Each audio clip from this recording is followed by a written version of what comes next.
জয়ের ব্যাপারে আমি শতভাগ আশাবাদী। এই কারণে আমি বাংলাদেশের কমিউনিস্ট পার্টির সভাপতি, আমার নাম কাজী সাজ্জাদ জহির চন্দন। আমি মনোহরদী বেলাব নরসিংদী ৪ আসনে গণতান্ত্রিক যুক্ত ফ্রন্ট এবং বামপন্থীদের পক্ষ থেকে নির্বাচন করছি। আমি মনোহরদী বেলাবর জনসাধারণকে আমার পক্ষ থেকে এবং আমার পার্টি বাংলাদেশের কমিউনিস্ট পার্টির পক্ষ থেকে আন্তরিক সালাম, আদাব, অভিনন্দন, শুভেচ্ছা জানাই। এখানে কিছু প্রশ্ন করেছেন আমাদের সাংবাদিক বন্ধুগণ, তাদেরকে আমি ধন্যবাদ জানাই। প্রথমত একটা প্রশ্ন আসছে গণভোট প্রশ্নে, 2026-এর ভোট এই বিষয়ে।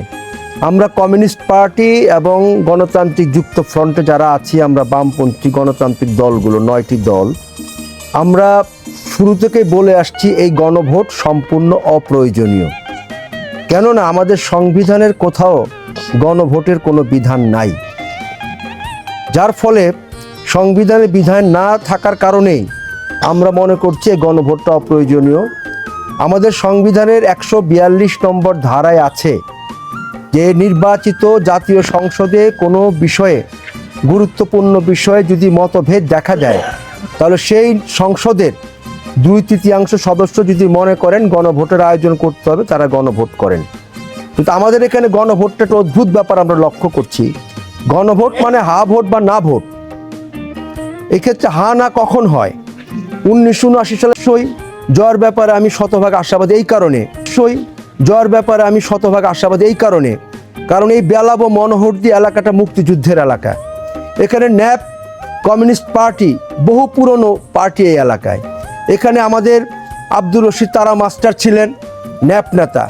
উনি 70-73 সালে নির্বাচন করেছেন এবং 79 সালে নির্বাচন করেছেন। বেলাব উপজেলাতে আমাদের ফজলুল খন্দকার সাহেব ছিলেন কৃষক নেতা, আব্দুল হাই সাহেব ছিলেন। মানে এই এলাকাটা বলা যায় বেলাবটা মূলত বেলাবটা এবং মনোহরদীর চালাকচর, পীরপুর, এই যে Khidirpur union, Chalakchar union, Borchapa union, এই 3টে এলাকা কিন্তু কমিউনিস্ট পার্টি ন্যাপ পার্টির ঘাঁটি ছিল এক সময়।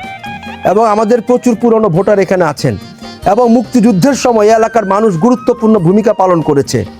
লক্ষ্য রাখবেন, আমাদের এলাকায় কিন্তু আগে কখনো মুক্তিযুদ্ধ বিরোধী শক্তি খুব অস্তিত্ব ছিল না, ইদানিংকালে তো আমরা দেখতে পাচ্ছি। তার মানে মুক্তিযুদ্ধের সময় এই এলাকার মানুষ গুরুত্বপূর্ণ ভূমিকা পালন করেছে।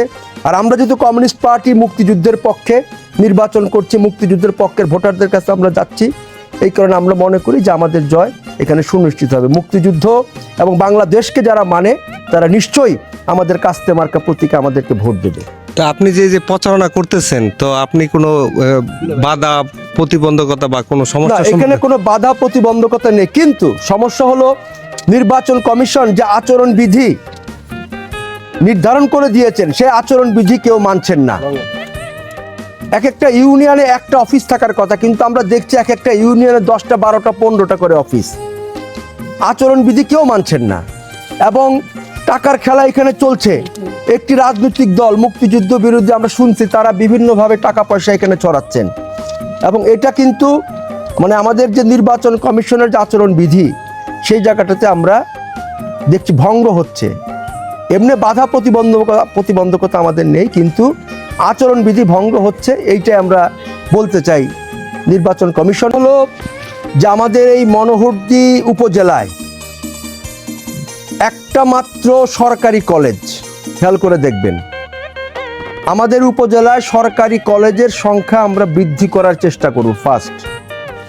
দ্বিতীয়ত হলো এই মনোহরদী বেলাব, বিশেষত বেলাব মনোহরদী এলাকার প্রত্যন্ত অঞ্চলে এখানে প্রচুর সবজি হয়, কিন্তু আমরা দেখি চাষিরা সবজির ন্যায্য মজুরি, ন্যায্য দাম তারা পায় না।